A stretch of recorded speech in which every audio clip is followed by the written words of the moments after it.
বস্তু হচ্ছে আমার ওয়াইফ বিথি দেওয়ান। ঝগড়া লাগা ও এমন পর্যায়ে গেছে, ও আমার মায়ের গায়ে পর্যন্ত হাত তুলছে। আমার মান সম্মান বলতে আর কিচ্ছু নাই। কেন আমার জন্ম দেওয়া আমার সন্তান কেন আরেক বাসায় থাকবে?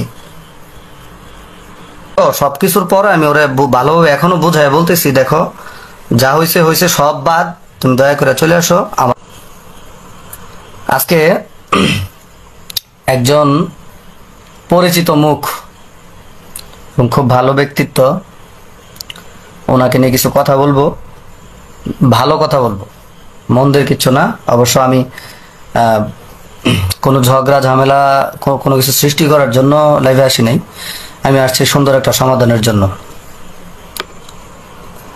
প্লিজ কয়েকটা গ্রুপে শেয়ার দিবেন। কিছু লোক আসলে আমি সবাইকে নিয়ে কথাগুলো বলবো।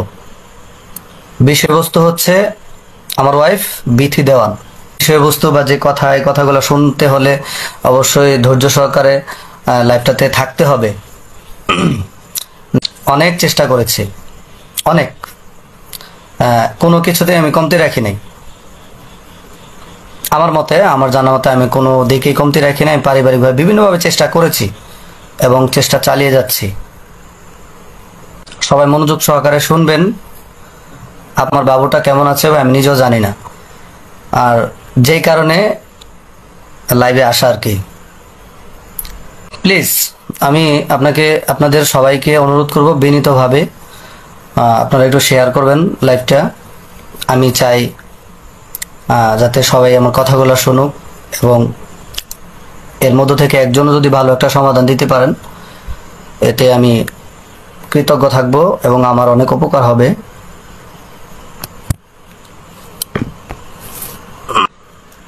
আমি শুরু করি।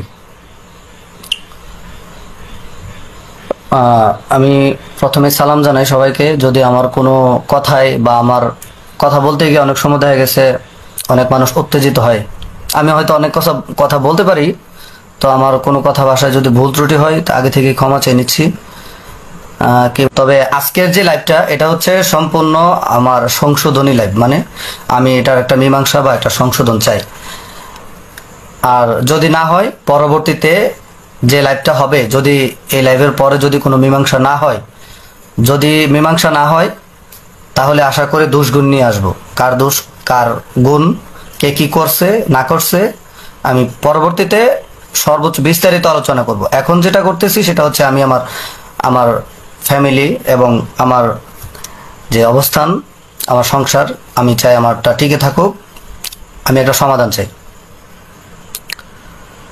আচ্ছা, যাই হোক, স্বামী স্ত্রীর মধ্যে, একটা সংসারের মধ্যে বিভিন্ন বিষয় নিয়ে ঝগড়াঝাটি হয় অনেক। কোনো সংসারে বলতে পারবে না কোনো সংসারে যে স্বামী স্ত্রীর মধ্যে ঝগড়াঝাটি হয় না। হ্যাঁ, হয়। তো ওর সাথে আমার ঘরের ভিতরে ছোটখাটো যে কোনো একটা বিষয় নিয়ে কথা কাটাকাটি হয়। কথা কাটাকাটি বলতে কি, আমি কোনো কথা কাটাকাটি করি নাই, এবং বিষয়টা কিভাবে হয়েছে অনেকেই জানেন, কারণ অনেকের কাছে আমি বোঝাই বলতে গিয়ে আসল কাহিনীগুলো বলেছি। যে কোনো ছোটখাটো একটা বিষয় নিয়ে বিথি ঘরের ভিতরে এমন একটা উত্তেজনা সৃষ্টি করেছে এবং এমন একটা পরিবেশ সৃষ্টি করেছে ঘরের ভিতরে, মানে এটা আর আমার মুখে বলার মতো না। ভাষা হারিয়ে ফেলছি যে আমি কিভাবে বলবো। এত বড় একটা আকার ধারণ করছে সে। ঝগড়াঝাটি ঘরের ভিতরে, বিশাল একটা ঝগড়াঝাটি। মানে এটা আমি কিছু আমার যারা গার্জিয়ান আছে তাদেরকে আমি বুঝাই বলেছি। তো সম্পূর্ণ কাহিনীটা বলতে গেলে অনেক সময়ের ব্যাপার। তো যে কোনো ছোটখাটো বিষয় নিয়ে যাই হোক একটা ঝগড়াঝাটি হয়েছে। তো ঝগড়াঝাটির পরে সে আমার সাথে, আমার বাবা মার সাথে সে অনেকটা খারাপ আচরণ করছে। ইভেন এমন সিচুয়েশন সে ক্রিয়েট করছে যে এই বাসায় সে থাকবে না, আমার বাবা মার সাথে সে থাকবে না। লাস্টলি সে বলতেছে, মানে ঝগড়াটা প্রায় 3 দিন টানা, মানে ও ঘরের ভিতরে অশান্তি লাগা রাখছে। 3 দিন পরেও বলতেছে বাসায় যাবে, ও ঢাকা যাবে, ওর মা অসুস্থ, ও ঢাকা যাবে, ও ওখানে থাকবে না, ওর ভাল লাগতেছে না, যে কোনোভাবে ঢাকায় পাঠাইতাম, আর নয়তো ও একা ঢাকায় চলে যাবে। বাইরে বৃষ্টি, যে কোনোভাবে আমি ওরে না পাঠাইলেও ও বৃষ্টির মধ্যে আমার মেয়েরে নিয়ে চলে যাবে, এরকম একটা সিচুয়েশন। লাস্টলি না পাইরা আমি তার গার্জিয়ানকে জানাইছি। তার গার্জিয়ান বলতে তার মা আমার সাথে কথা বলে না, কখনোই না। আর তার মা কখনো ওর নাম্বারে ফোন দিলে আমি রিসিভ করলে আমার সাথে খারাপ ব্যবহার করে। তো যাই হোক, তারপরে ওর বোন মহিলা মানুষ, আসলে ওনাকে এত কিছু বোঝানোর মতো না। আর উনি মহিলা মানুষ, উনি সমাধান যদিও করতে পারবে, কিন্তু ওনার হাজবেন্ড আছে এবং ওনারও উপরে গার্জিয়ান আছে। তো লাস্টলি আমি জিনাকে মেন গার্জিয়ান মনে করছি। উনি হচ্ছেন বিথির বড় বোন সাথী আপুর হাজবেন্ড কামাল ভাই। তো কামাল ভাই, ওনারা আমি যথেষ্ট সম্মান করি, যথেষ্ট ভালোবাসি, এবং উনিও আমাকে আমার দৃষ্টিতে উনি আমাকে যথেষ্ট আদর করেন। তো ওনাকে জানাইছি যে ভাই, আপনার শালি তো এরকম করে, এখন কি করা যায়। লাস্টলি উনি বলতেছে যে ভাই, আমি তো ঢাকায় আছি, ঢাকা থেকে তো কিছু করতে পারতেছি না, ওর এক কাজ করেন, কয়েকদিনের জন্য ঢাকা পাঠিয়ে দেন, এখানে 4-5 দিন সপ্তাহখানিক বেড়ানোর পরে আমি ওরে বুঝাইয়া, ও কেন এমন করে ওরে বুঝাইয়া আমি নিজে আপনার বাসায় নিয়ে দিয়ে আসবো। কথাগুলা প্লিজ সবাই একটু মনোযোগ সহকারে শুনবেন, আর যদি পারেন লাইভটা শেয়ার করবেন। আমি বিথিকে বুঝায়, কেন এমন করে বুঝায়, ওর তো এখন এমন করার সময় না, যাই হোক ওরে ঢাকা পাঠিয়ে দেন, কয়েকদিন বেড়াক, মাথা ঠান্ডা হোক, মাথা ঠান্ডা হইলে ওরে আমি বুঝাই নিয়ে আপনার বাড়িতে দিয়ে আসবো। তো আসলে যে একটা সিচুয়েশন ও তৈরি করছে, ওরে যে আমি কোনোভাবে বুঝায় বাড়িতে রাখবো এরকম কোনো সিচুয়েশন না। মানে আমাকে তুই তাহারি করে, খারাপ ভাষায় গালাগালি করে, মানে এমন একটা খারাপ অবস্থা তৈরি করছে যে আমি বাধ্য হয়েছি ওরে ঢাকা পাঠাইতে। তো এক পর্যায়ে তখন লকডাউন ছিল, আজ থেকে প্রায় 1 মাস হয়ে যেতেছে, 1 মাসের মতো ঘটনা, 1 মাসের আগের ঘটনা। তো লকডাউন ছিল, লকডাউনের মধ্যে কোনো গাড়ি টাড়ি নেই, অনেক কষ্ট করে, অনেক রিকোয়েস্ট করে একটা গাড়ি ম্যানেজ করে ওরে ঢাকা পাঠাইছি। গাড়ি ম্যানেজ করতেছি, ও ঘর থেকে ওর গানের ডায়েরি, কিছু কাপড় চোপড়, তারপরে গান গাইতে যেসব সরঞ্জাম লাগে, হিজাব, কসমেটিক্স, অনেক কিছু সে গুছাইছে, একটা ব্যাগের ভিতরে ভরছে। আমি আসলে এগুলোর প্রতি কোনো নজর দিই নাই, খেয়াল করি নাই। আমার কথা হচ্ছে গার্জেনের সাথে কথা বলছি, ও ঢাকা যাবে, সপ্তাহখানে বেড়াবে, বেড়ানোর পরে উনি নিজে নিয়ে আসবে। যাক, ভালো কথা বলছে। তো আমি গাড়ি ম্যানেজ করা নিয়ে ব্যস্ত। তো তখন এর ফাঁক দিয়া ওর গানের ডায়েরিগুলা এবং যে কাপড় চোপড় দিয়ে গান করে, কিছু কাপড় চোপড়, ওর গান গাইতে যেসব জিনিসপত্র লাগে ওইগুলা ব্যাগের ভিতরে দিয়ে চেন লাগাই ফেলছে।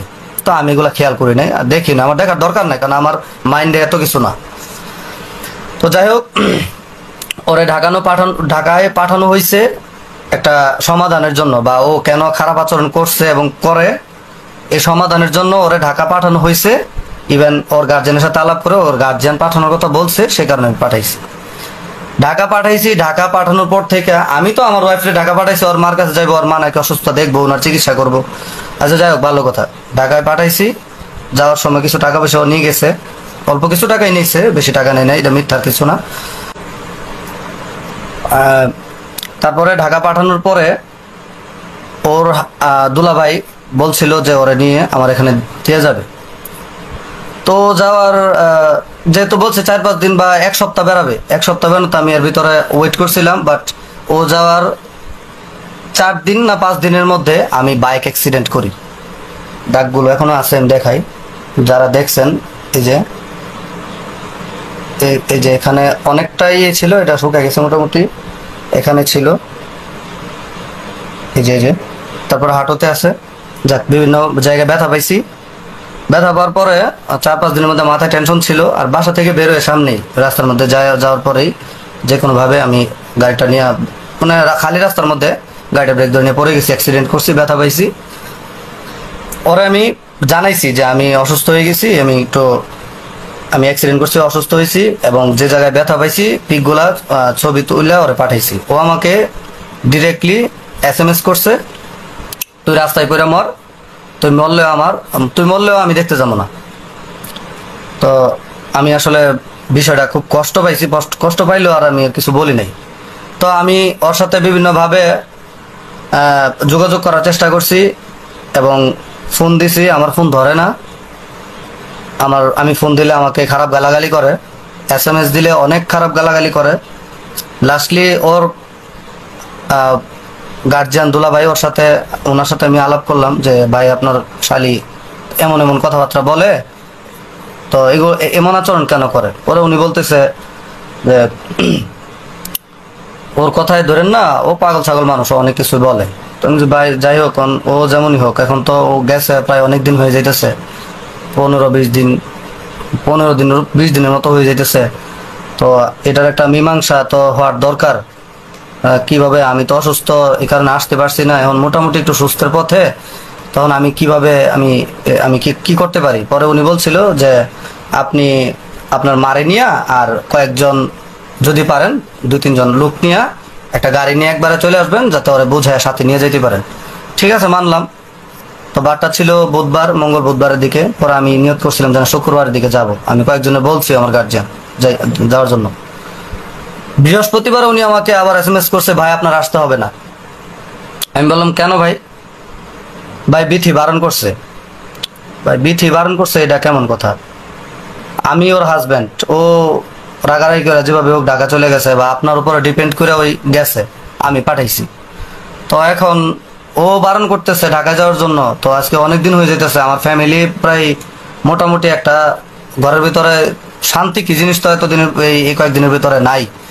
কারণ কোন দিকে খাওয়ার অশান্তি না, খাওয়া টাকা পয়সার অশান্তি না, অশান্তি হচ্ছে একটা মনের ব্যাপার স্যাপার, মাথায় টেনশন থাকে, মন মানসিকতা কারোই ভালো না। তো এভাবে যদি চলতে থাকে, আর আমার আম্মু মোটামুটি অসুস্থ হয়ে যেতেছে। পরে উনি আমার বলতেছে যে এই এত বড় ঝগড়া যেহেতু করছেন, একটু সময় তো লাগবেই, একটু সময় দেন। তো সময় দিলাম। সময় দেওয়ার পরেও ওনারা SMS করে কোনো রেসপন্স নাই। বিথির সাথে আমি বিভিন্নভাবে ফোনে কথাবার্তা বলি,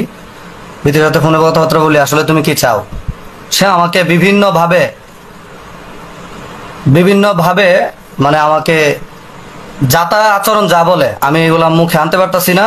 কল রেকর্ড এগুলো আছে, তো আমার কাছে আরেকটা ফোন থাকলে আমি ওইটা দিয়ে লাইভে আসতাম, এবং এই মোবাইল থেকে আমি এই স্ক্রিনশট এবং রেকর্ডিংগুলো আমি শোনাইতাম।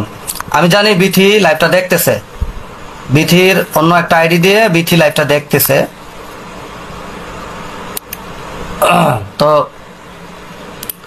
মানুষ, আচ্ছা বিথি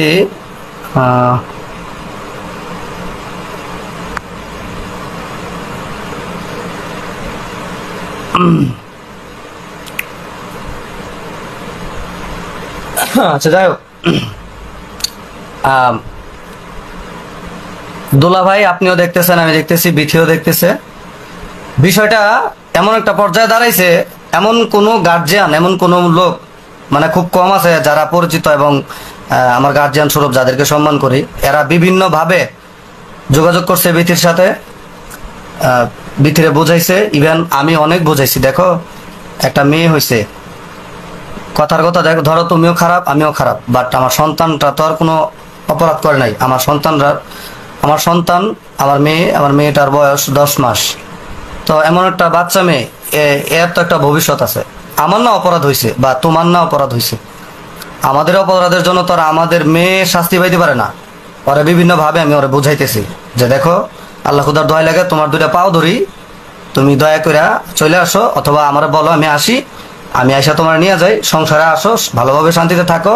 প্রয়োজনে তোমার গান করার দরকার নাই, আমি গান করার দরকার নাই। আমি যে টাকা ইনকাম করি বা করতে পারি, এটা আল্লাহ যতটুকু আমার সামর্থ্য দিছে, আমি আমার ফ্যামিলি চালানোর মতো ক্ষমতা আমার আছে, এবং তুমিও জানো। তো সে নিজেও বলছে যে তুমি মাসে 20-30 হাজার টাকা কামাইতে পারো, তুমি তোমার টাকা দিয়ে তোমার ফ্যামিলি চালাইবা, তোমার বাপ মারে দেখবা। তোমার বাপ মার আমি দেখতে পারতাম না, তোমারও আমি 1 টাকাও দিব না। কথাবার্তাগুলো বলে সে গান করবে। আমি চাইছিলাম যে গান না করো, আমার ওয়াইফ যেহেতু, আমি গান না করে আমি চাই আমার ফ্যামিলিটা যেন ভালো থাকে, আমার সংসারটা যেন টিকে থাকে।